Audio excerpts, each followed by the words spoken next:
त्र्यम्बकं यजामहे सुगन्धिं पुष्टिवर्धनम् उर्वारुकमिव बन्धनात् मृत्योर्मुक्षीयमामृतात्। जय शिव शंकर, जय भोलेनाथ। श्रावण मास का महात्म सुनने वाले सभी भक्तों का आज की कथा में हार्दिक स्वागत है। भगवान भोलेनाथ की कृपा सदैव ही आप सभी पर और आपके समस्त परिवारजनों पर बनी रहे। तो आइए आज आप सुनेंगे 18वें अध्याय का महात्म। इसमें आप सुनेंगे आशा दशमी व्रत का विधान। सनत कुमार बोले, हे भगवान, हे पार्वती नाथ, हे भक्तों पर अनुग्रह करने वाले, हे दया सागर, अब आप दशमी तिथि का महात्म बताइए। ईश्वर बोले, हे सनत कुमार, श्रावण मास में शुक्ल पक्ष की दशमी तिथि से यह व्रत प्रारंभ करें। पुनः प्रत्येक महीने में शुक्ल पक्ष की दशमी तिथि को यह व्रत करें। इस प्रकार 12 महीने में इस उत्तम व्रत को करके बाद में श्रावण मास में शुक्ल पक्ष की दशमी तिथि पर इसका उद्यापन करें। राज्य की इच्छा रखने वाले राजपुत्र, उत्तम कृषि के लिए कृषक, व्यवसाय के लिए वैश्य, पुत्र प्राप्ति के लिए गर्भिणी स्त्री, धर्म अर्थ काम की सिद्धि के लिए सामान्य जन, श्रेष्ठ वर की अभिलाषा रखने वाली कन्या, यज्ञ की कामना वाले ब्राह्मण श्रेष्ठ, आरोग्य के लिए रोगी और दीर्घकालिक पति के परदेश रहने पर उसके आने के लिए पत्नी, इन सबको तथा इसके अतिरिक्त अन्य लोगों को भी इस दशमी व्रत को करना चाहिए। जिस कारण जिसे कष्ट हो तब उसके निवारण हेतु उस मनुष्य को यह व्रत करना चाहिए। श्रावण में शुक्ल पक्ष की दशमी के दिन स्नान करके देवता का विधिवत पूजन कर घर के आंगन में 10 दिशाओं में पुष्प, पल्लव, चंदन से अथवा जौ के आटे से अधिदेवता की शस्त्र वाहन युक्त स्त्री रूपा शक्तियों का अंकन करके नक्त वेला में 10 दिशाओं में उनकी पूजा करनी चाहिए।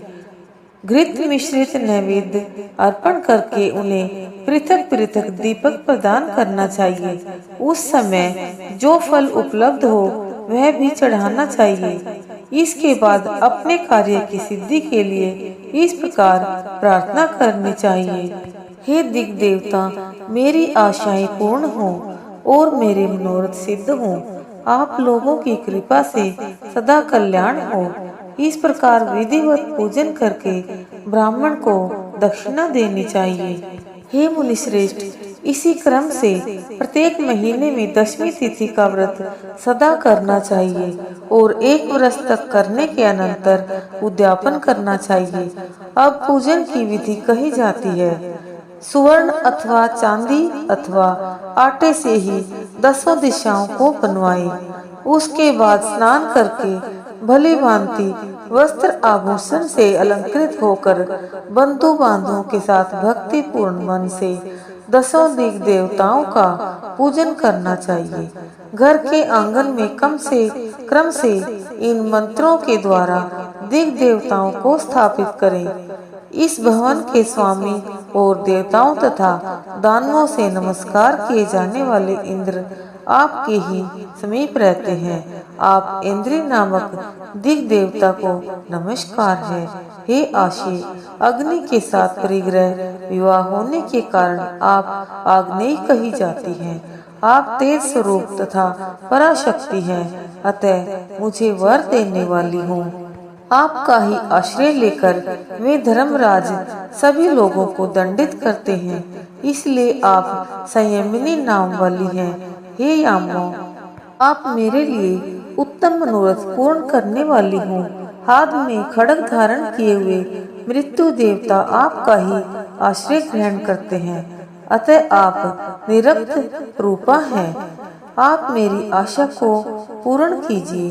हे वारुणी, समस्त भुवनों के आधार तथा जल जीवों के स्वामी वरुण देव आप में निवास करते हैं, अतः मेरे कार्य तथा धर्म को पूर्ण करने के लिए आप तत्पर हों।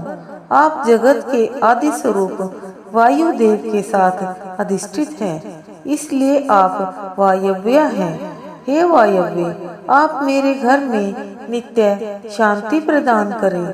आप धन के स्वामी कुबेर के साथ अधिष्ठित हैं, अतः आप इस लोक में उत्तरा नाम से विख्यात हैं। हमें शीघ्र ही मनोरथ प्रदान करके आप निरुत्तर हों। हे ईशानी, आप जगत के स्वामी शंभु के साथ सुशोभित होती हैं। हे शुभे, हे देवी, मेरी अभिलाषाओं को पूर्ण कीजिए। आपको नमस्कार है, नमस्कार है।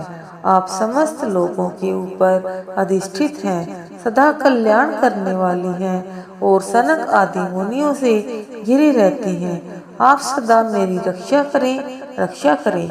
सभी नक्षत्र ग्रह, तारागण तथा जो नक्षत्र माताएं हैं और जो भूत प्रेत तथा विघ्न करने वाले विनायक हैं, उनकी मैंने भक्ति युक्त मन से भक्ति पूर्वक पूजा की है। वे सब मेरे अभीष्ट की सिद्धि के लिए सदा तत्पर हों। नीचे के लोकों में आप सर्पों तथा नेवलों के द्वारा सेवित हैं, अतः नाग पत्नियों सहित आप मेरे ऊपर प्रसन्न हों। इन मंत्रों के द्वारा पुष्प धूप आदि से पूजन करके वस्त्र अलंकार तथा फल निवेदित करना चाहिए। इसके बाद वाद्य ध्वनि, गीत, नृत्य आदि मंगल कृतों और नाचती हुई श्रेष्ठ स्त्रियों के सहित जागरण करके रात्रि व्यतीत करनी चाहिए। कुमकुम, अक्षत, तांबूल, दान मान आदि के द्वारा भक्ति पूर्ण मन से उस रात्रि को सुख पूर्वक व्यतीत करके प्रातः काल प्रतिमाओं की पूजा करके ब्राह्मण को प्रदान कर देनी चाहिए। इस विधि से व्रत को करके क्षमा प्रार्थना तथा प्रणाम करके मित्रों तथा प्रिय बंधुजनों को साथ लेकर भोजन करना चाहिए। हे तात, जो मनुष्य इस विधि से आदर पूर्वक दशमी व्रत करता है, वह सभी मनोवांछित फल प्राप्त करता है। विशेष रूप से स्त्रियों को इस सनातन व्रत को करना चाहिए, क्योंकि मनुष्य जाति में स्त्रियां अधिक श्रद्धा कामना परायण होती हैं। हे मुनिश्रेष्ठ, धन प्रदान करने वाले, यश देने वाले, आयु बढ़ाने वाले तथा सभी कामनाओं का फल प्रदान करने वाले, इस व्रत को मैंने आपसे कह दिया। तीनों लोकों में अन्य कोई भी व्रत इसके समान नहीं है। हे ब्रह्मपुत्रों में श्रेष्ठ, वांछित फल की कामना करने वाले जो मनुष्य दशमी तिथि को दसों दिशाओं की सदा पूजा करते हैं, उनके हृदय में स्थित सभी बड़ी बड़ी कामनाओं को वे दिशाएं फलीभूत कर देती हैं। इसमें अधिक कहने से क्या प्रयोजन। हे सनत कुमार, यह व्रत मोक्षदायक है, इसमें संदेह नहीं करना चाहिए। इस व्रत के समान न कोई व्रत है और न तो होगा। इस प्रकार श्री स्कंद पुराण के अंतर्गत ईश्वर सनत कुमार संवाद में श्रावण मास महात्म में आशा दशमी व्रत कथन नामक 18वां अध्याय पूर्ण हुआ। बोलिए शिव शंकर भगवान की जय। बोलिए पार्वती माता की जय।